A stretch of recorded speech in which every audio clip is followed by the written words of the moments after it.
Welcome to Unleashed by Yorgi. Trusted advice, real support, and everything you need to give your pet their best life.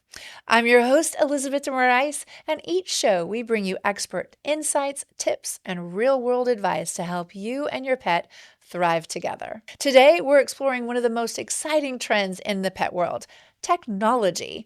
From smart collars to live cameras and health trackers, tech is revolutionizing the way we take care of our pets.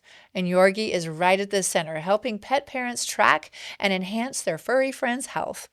We'll uncover what's new, what's next, and how you can use tech to give your pet an even better life. Today, joining me is Bill Rebozo, VP of Product Strategy with Yorgi Inc. Thanks so much for coming today. Thank you. Yes, I'm excited for our conversation. Excellent. Yes. Likewise. All right. Awesome. Well, let me ask you our first question. Sure. Bill, what are some of the most exciting innovations in pet tech that you're seeing right now? Sure. So I'll start off with pet trackers. But I think there's a lot of opportunity there, but not for the reason people think. A lot of people have pet trackers and they think that they can give them more insight into their pet's health than they normally have. So they're assuming that the pet tracker is going to tell them, hey, my dog is scratched more than usual. Hey, my dog's not getting enough activity. But the thing is you don't need a pet tracker to tell you this. A lot of the pet trackers that have been out in the industry for years and years and years, they really haven't met the expectations of the companies that build them, nor have they met the expectations of the pet parents because they don't produce additional insights. And there's been a lot of projects out there where I'll have a pet tracker and I tie that in with like a wellness plan with a veterinarian, assuming that that pet tracker is going to tell me something I don't already know. But people that are loving pet parents, I don't need a tracker to tell me if my pet's getting enough activity. I know when I walk my dog. I don't need a pet tracker to tell me if my dog is scratching a lot. Like I can tell, I see the hot spots. So I don't think pet trackers are being used the way they should be. Another dimension to this too is there's pet trackers that have GPS capability. And people say, that's great. If my dog ever gets lost, I can find it. And I know I'm supposed to be in the technology space and I'm supposed to be advocating for technology. But when it comes to your pet being lost, a microchip and a tag, you cannot beat that. The battery's never going to die. You're never going to forget to pay your subscription. I think the pet trackers, that's a great augment. It's like defense in depth. Like it's great to have that in addition to, but don't ever think that a pet tracker with a GPS is going to give you an extra, like the security you're going to get from a microchip or from a tag. Don't think that a pet tracker is going to give you incremental insight. Rely on what you know, rely on what you see. So I think pet trackers are interesting as an ancillary, but they're not at all going to replace everyday observation and everyday just kind of knowing where my pet is and what's going on with that. Right. What other exciting innovations are you seeing though in tech? We talked about the trackers, but what are some other things that you're seeing that's exciting? I'm really interested in technology that helps people connect with their pet providers more closely. I'm interested in technology that helps veterinarians understand what's going on with the pet while they're not seeing that pet once a year or twice a year. I'm interested in technology that helps people connect with their pet when they're at a stay, connecting with their providers. I think there's a lot of opportunity there. I think technology does great in a lot of areas, but using technology to take away from the abilities that a human can provide, like it's just not there yet.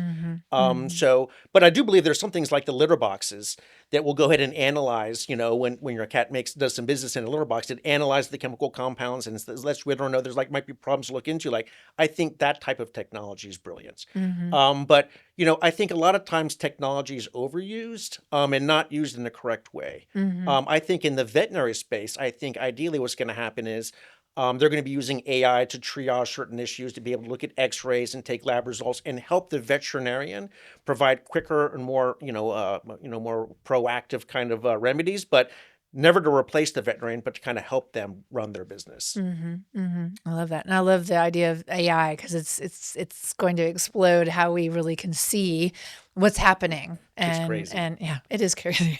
There's some good and bad, but a lot of good that's going to come from it where we can really monitor our pets even better and see what kind of strategies we can present to make their lives even better. Absolutely. Right. Absolutely. And if you look at the space for pet food, like you go into a pet store and it's overwhelming. Oh my goodness. What are you going to what kind of a dog food am I going to choose? But there's technologies I can use like DNA testing. I can use allergy testing. I can take my breed of my pet And I can run that through and figure out what is the best food for my pet based on their breed, based on their age, based on their current medical conditions, based on their genetic kind of, variations. Like, and wouldn't it be nice to go into a pet store and say, yep, these are the 3 dog foods we recommend, as opposed to choose from this bag for these 50 different types. Oh my gosh. Anytime I go into a pet store, we have a dog and we have 2 cats. I have no clue what to look for. And is it worth spending the extra, $50 to $100 on that special food? Will it help? Do Yeah. I need to spend that much? Will this help? Would this make it worse? It's so overwhelming. And I made a mistake with my pet. He had this heart murmur. And I just thought, grain-free, grain-free, grain-free. That's the type of food you need to use. Right. And I just kind of bought into that hype. But it turns out, because of his medical condition, that was the last type of food I should be, feeding him. So wouldn't it be great if I could plug in all my pet's variables, all their medical conditions, and I can come back and say, yes, this is the proper type of dog food for your pet. Because if they're going to eat that same type of dog food every single day, you want to get for it right. years. Right, exactly. And so going into a location and saying, this is what I need, tell me which brands you have that will help with that. That's amazing. I love that. What should pet parents look for when choosing tech products for their pets? Yeah, don't get caught up in the hype. Don't think technology is going to fix everything. Don't think that just because I've got this magic tracker or this collar, or I've got this, this new fandangled, thingamabob, that it's going to improve my pet's life. Nothing improves your pet's life but interacting with them, loving them, spending time with them, taking them on walks, taking them for their, their prescribed medical checkups and all that good stuff. But use technology to enhance your visits and your stays and the life with your pet, but don't ever think about technology as a way to replace things you currently do. So true. Now you're saying pet trackers are health trackers, and I have a lot of assumptions as to what I believe those are, like what they are. So for those who may not really know, what is it like an Aura Ring type of pet tracking? What are we talking about here? So there's all kinds of different types. So there's some that are like a GPS tracker, so I'll know where my pet is. But some will measure their respiration, will measure their heart rate, and kind of really give you insight into kind of where they are as far as just like a fitness tracker, where they are from a real-time health standpoint. And then there's like pedometers, where you're tracking your dog's kind of steps. Okay. Just like us. Just like us. Okay. And what's interesting too is, I go back to my pet tracker conversation, what's really interesting is I think there's a lot of great ways to use those more insightfully. When people have their own trackers, like studies prove that just to know that I am tracking myself, I step more, right? Like 18 to 20% more accountability to yourself. Absolutely. You can't manage what you don't measure. And if I have if I've got something telling me every day, hey, you did 8,000 steps, you're 2,000 short, I'm going to get on it. Or you haven't moved yet. Been sitting too long. Yeah. Absolutely. Well, if you got the same for your pet, you're more inclined to take them for a walk. And so there's one thing to say, all right, like I'm going to go and I'm going to fire up this application. We're going to track our walks. But if I had a tracker on my pet and it's giving me reminders to say, hey, it's time to walk your pet. They almost met the weekly goal. They almost met their daily goal. I'm more inclined to take them out. So it's not so much, hey, I'm going to get this tracker to better manage and give me more insight into my pet. But what it does do is it encouraged me to walk my pet more. And then by walking my pet more, I walk more. And there's all kinds of studies that prove people that have pets live longer and happier lives because of the love that they get, but also because of the extra activity. And if I can get a tracker that encouraged me to walk my pet more and walk myself more, and then that's a win-win for everybody. And then if I can take that tracker and I tie it in with challenges, so I watch other people walking their pets, and I subscribe to some sort of challenge, like then all of a sudden those trackers get really interesting. I love the connection you made with that. It's enhancing the owner's life as well, the parent as well, not just let me think about the health of my pet. It's actually helping us as well. Parents live happier, healthier lives. I love that. I love that. Thanks for making that connection. Because I'm just thinking in my mind, oh, it's for the pet. No, it's just like for us. So wonderful. Let me ask you about Yorgi now. So what ways does Yorgi help pet parents use tech more effectively or efficiently to track and support their pet's health? Sure. So I go back to Yorgi helps people connect more closely with the people that are caring for your pet. It helps me connect more closely with my veterinarian. It helps me connect more closely when my pet is at one of our commercial centers. I can see the cameras. I can see them playing with other pets. I can see all that great stuff. And what Yorgi is going to be doing really soon is going to help me connect with home-based service providers. And we're going to kind of revolutionize and rethink how the gig economy works in the pet industry.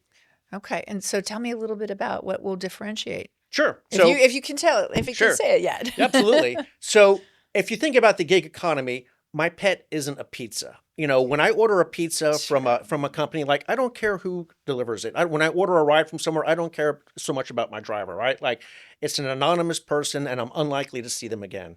But when I try to find a provider for my pet, I don't want to find a random provider every time I want to walk my dog, every time I True. want somebody to sit for my dog. Just like I don't want to find a random babysitter if I've got a child. It's the same kind of connection. And when you look at a lot of the gig economies out there, that's what they're doing. I can go through and I can find, a walker, real quickly, or a pet sitter, but like, I want to create a connection with that person, a lifelong connection. I want to use them again and again and again. And if you look at a lot of the platforms out there, they're really not designed to do that. They're kind of designed for this just-in-time thing, and they take so much of the money from the pet provider. It's unlikely that they're going to stay on the platform. That's so true. I've recently heard that in some of these earlier in the when they opened up the business, Hmm. the gig workers were getting a lot bigger percentage of it, Hmm. and now it's flipped. They're Yeah. getting the minority of it, and so it Yeah, doesn't keep them very a motivated. lot of these platforms are taking 20 to 40% of what the pet sitter or walker make. Hmm. And that's just not sustainable. And the thing is these are good jobs. People that love pets, it's a great job to be a pet sitter. It's a great job to be a dog walker. You Hmm. can work when you want. And if you love pets, and especially in these ages, you've got AI and you've got outsourcing, like this is a career, but I can't have a career on a platform that's taking 20 to 40%. That's just not sustainable. Hmm. So what we're doing is we're kind of flipping that on its head.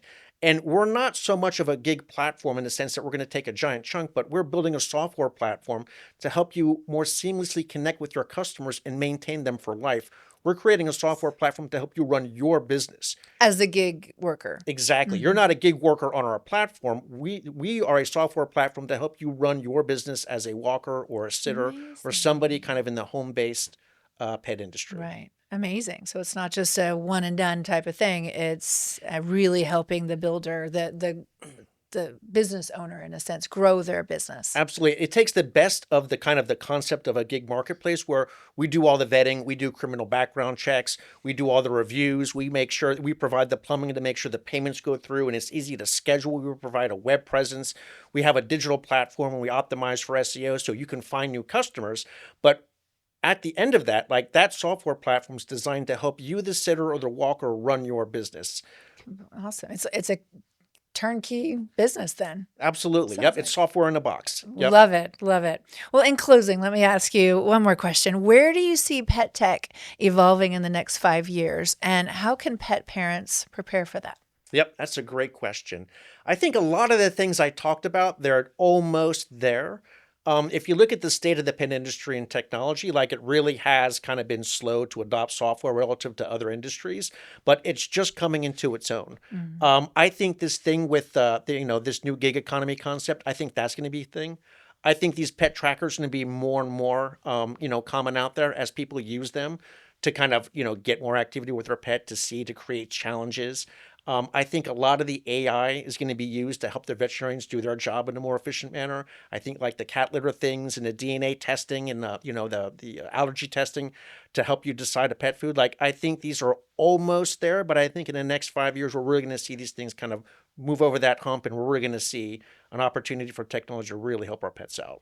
And how wonderful. Thank you so much. Now, in terms of pet owners, how can they prepare for that in terms and not get too one overwhelmed, or you mentioned earlier, like don't get so like you didn't say specifically this, but googly eyed over the newest and the biggest when it Hmm. really isn't that great. Yeah. So how can one prepare for that? Yeah, read the reviews and trust your current pet providers. Mm, Like your veterinarians have gone to more school than any other profession out there. They know what they're talking about. They go to school, they're underpaid, and they know what they're doing. So the first thing I say is talk to your veterinarian. They know a lot, and that's what they're there for. right. They're the Um, experts. Absolutely. But also talk to your pet providers, talk to your, the groomers, the boarders, the trainers, talk to everybody.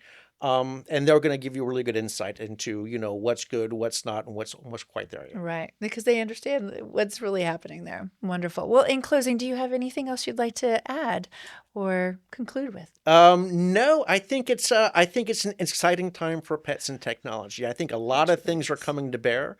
And I'm excited to see what happens. And Yorgi has a great answer, a great solution, right? I think Oh, so. awesome. Well, thank you so much for your time today. I truly appreciate it. You flew all the way from Seattle here, so did. thank you for taking the time to do that. My pleasure. Remember, the future of pet care is already here, and with Yorgi, it's easier than ever to stay connected to your pet's health and happiness. Head on over to yorgipet.com to learn more.